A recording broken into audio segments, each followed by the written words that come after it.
Vámonos por Europa.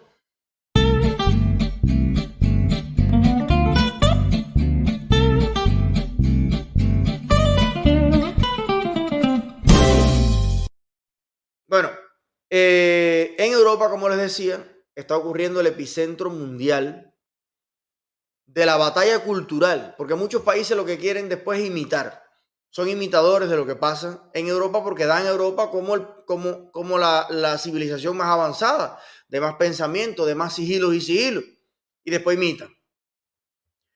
Vamos a ver cosas como estas son las que pasan en un parlamento libre.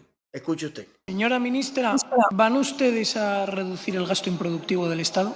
Yo creo, señor Figaredo, que cualquier gobierno en este país siempre intenta hacer un uso eficiente de los recursos públicos, pero me parece importante decir que detrás de sus palabras no hay la búsqueda de la eficiencia. Detrás de sus palabras lo único que hay es la búsqueda del desapego de los ciudadanos a la política, en el caldo de cultivo donde ustedes quieren siempre progresar, por tanto imponer solo y exclusivamente su agenda ideológica, que pasa, como todos los ciudadanos saben ya, por intentar negar la diversidad en este día, en esta semana del orgullo del conjunto de colectivos que están reclamando ser iguales, de la dignidad de las mujeres en un trato igualitario frente a los demás, por mucho que se Silencio, por favor. el señor Espinosa de los Monteros, que debe de hacerle gracia el sufrimiento de estos colectivos.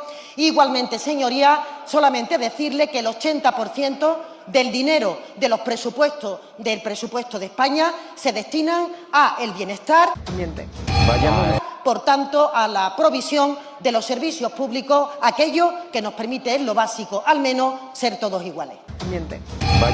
Muchas gracias por su concretísima respuesta, señora ministra.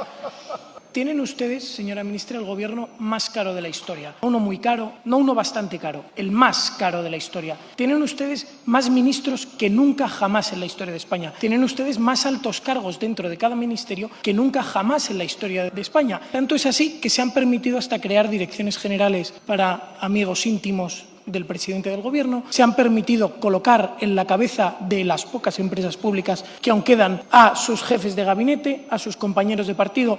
Tanto es así que estas empresas públicas cada vez tienen una viabilidad financiera mucho más complicada. Y en esta situación en la cual ustedes dilapidan, gastan y tiran al final el dinero de los españoles, porque es que también han incrementado el presupuesto de cada una de las fundaciones, agencias de cooperación, etcétera, etcétera, etcétera, que hay en el Estado español. Ustedes han incrementado el presupuesto de todas ellas. Y en esta situación de gasto descosido y descontrolado, España se enfrenta a una situación complejísima. Incremento de tipos de interés, con una deuda que ustedes nos han dejado del 120% del PIB. Reducción del ahorro familiar. También de los ingresos generales de los españoles, que se enfrentan a un crecimiento de solo el 0,2% frente a una inflación del 10% que su Gobierno nos está dejando, por supuesto, con precios de la energía récord, combustibles, gas, etcétera, etcétera. Entonces, señora ministra, yo le pregunto, ¿van ustedes a reducir ese gasto improductivo del Estado para dedicar realmente el dinero a las cuestiones esenciales de los españoles? Piensen ustedes, las pensiones, el déficit continúa incrementándose, la seguridad social, el déficit continúa incrementándose también. Entonces, le pido, señora ministra, dejen ustedes de gastar en tonterías, dejen ustedes de gastar en marketing, dejen ustedes de ponerles sueldos a sus amigos y, por favor, dediquen el dinero que los españoles pagan con muchísimo esfuerzo a las cosas realmente importantes y a las que efectivamente garantizan la igualdad de todos los españoles. Por favor.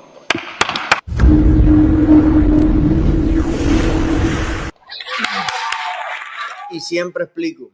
¿Y por qué, Eliezer, vamos a escuchar a un ilustre diputado de España?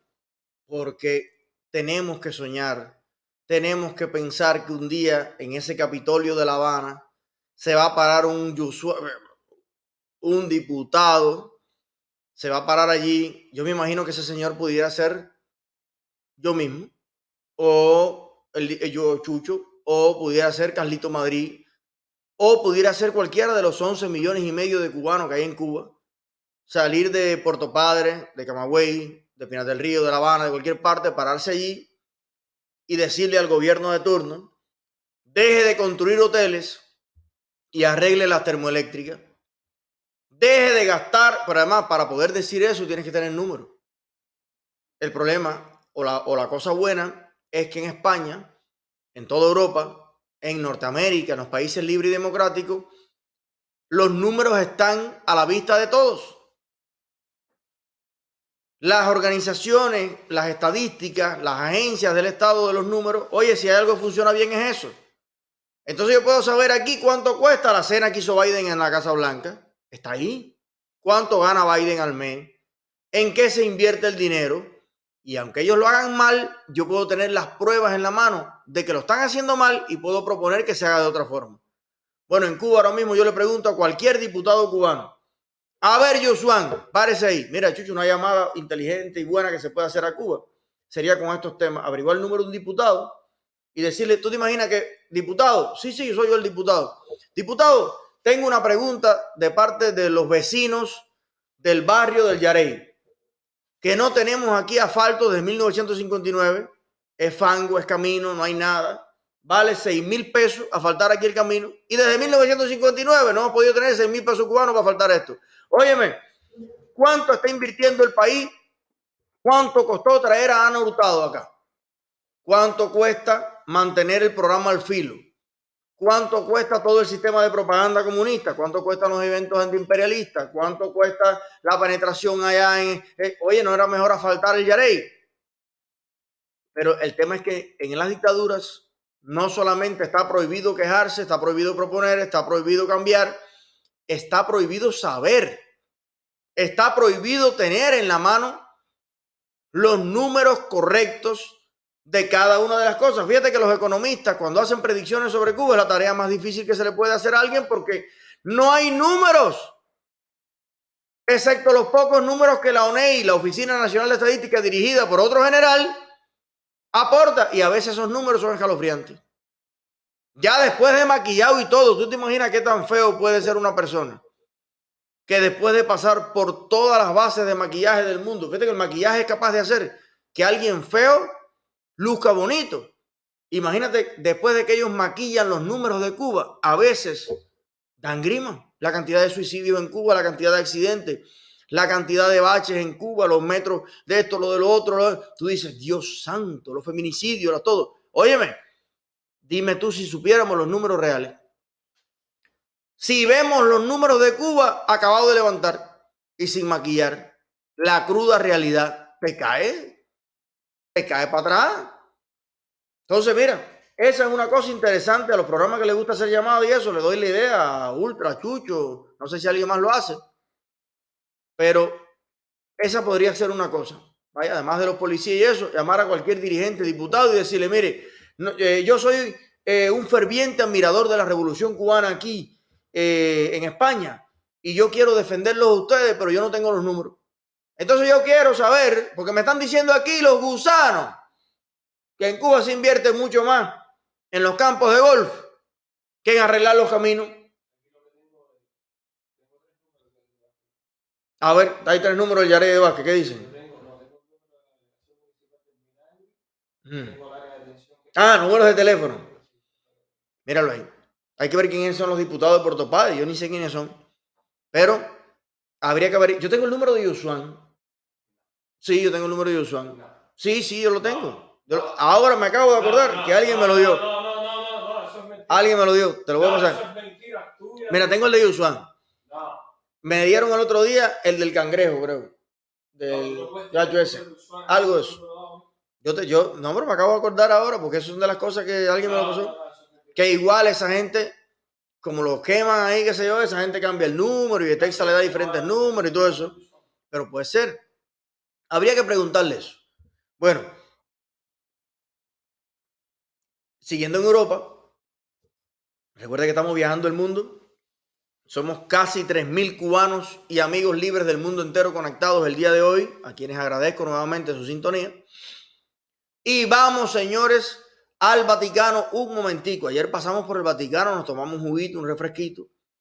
Pero hoy quiero tomar un cafecito en el Vaticano, tranquilo allí. Si nos dejan entrar, vamos a decir que vamos en nombre de Raúl Castro. A ver si nos dejan entrar a todas partes allí. Bueno, ya usted sabe, si usted quiere ir al Vaticano de nuevo, No diga que va por la libertad de Cuba ni para defender los derechos humanos de Cuba, en eso, porque si no te ponen la policía y te mandan para afuera. ¿Ok? Si usted va al Vaticano, diga, yo vengo a ver al Papa. ¿De parte de quién? De parte de Raúl Castro. Ah, coño. Estamos en familia, mi gente. Venga para acá. Bueno, yo quiero que usted se detenga a escuchar. Fíjate que este es el Papa que más católico ha decepcionado del mundo entero. Mira esto. El Papa Francisco asegura que muchas cosas lo hacen enojar. Bueno, ya vimos unas galletas que le dio, unas trompas que le dio en la mano, tipo ministro de Cultura. Una señora que lo quería abrazar o algo y el tipo es verdad que se ofusca. Más que yo. Bueno, pero agregó que la incoherencia es lo que más le pone mal.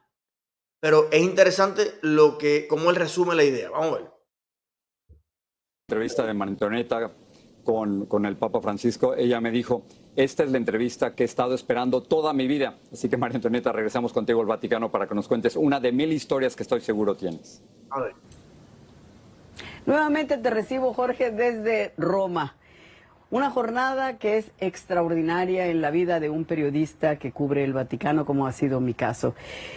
Me quedo con un papa totalmente terrenal, un papa que, como él dice, es orgánico, es natural, un papa que desecha todas las cosas que sean ostentosas y que se vuelve sencillo y tranquilo. Le pregunté, ¿el padre Jorge Mario aconseja al Papa Francisco o se hablan? Y me dice, únicamente cuando se trata de cosas de familia es el padre Jorge. Y los ojos se le aguaron porque me habló de su hermana en la Argentina, se encuentra enferma, se encuentra internada con una afección pulmonar. Y en ese momento el dolor se le salió, pero se recuperó. Este papa, tan natural, a este papa le pregunté, Jorge, si los papas se enojan, ¿y qué lo hace enojar? Y esto fue lo que me dijo.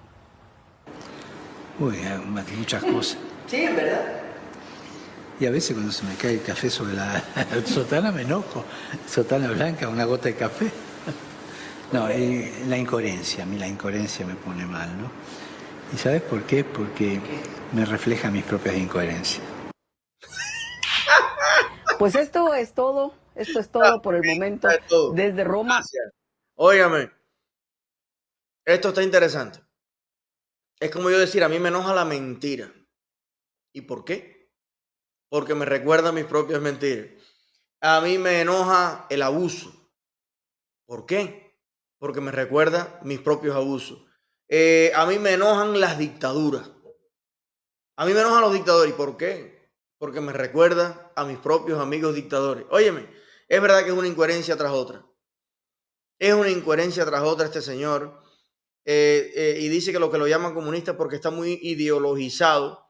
Pero fíjate tú, yo no tengo ningún amigo dictador por una cuestión de principios, ¿no? A mí el dictador de Corea del Norte me invitaría a Corea del Norte y yo, bueno, no voy porque me van a matar en Corea del Norte, porque yo desde que llegue voy a decir ¿y por qué? ¿Y por qué? ¿Y por qué? ¿Y por qué? Y esto no, esto sí, esto no. ¿Tú te imaginas que el Papa, que es, vaya, la persona que es la que el mundo ve como lo más puro, lo más sacro, lo más santo, lo más cercano al débil, al pobre, a la víctima, al desposeído, al abusado? Vaya, mucha gente ve la iglesia como eso, ¿no? El lugar de más caridad, es como una madre que acoge, que representa a Cristo en la tierra, que te dice, trata al prójimo como tú quieres ser tratado, que mi man.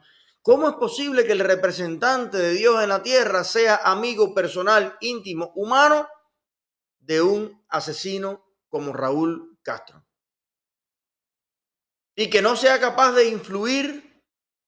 Vaya, porque si por ejemplo se llevara con él para tratar de que, oye, ya deja a los cubanos ser libres, ya, no.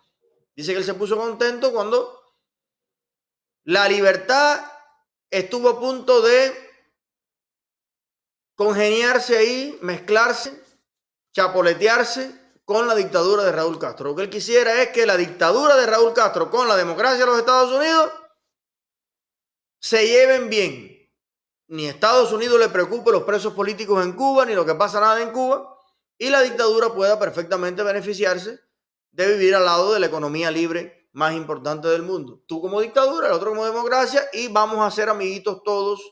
Y bueno, la vida, la libertad de los cubanos, parece que el Papa no está muy para eso. Pero bueno, me alegro que él mismo lo haya reconocido, ¿no? Que lo que más lo enoja es la incoherencia, porque le recuerda su propia incoherencia. Yo me imagino que él mismo de vez en cuando ante el espejo se dirá, mí mismo, y se meterá una galleta. ¡Pah! Digo yo.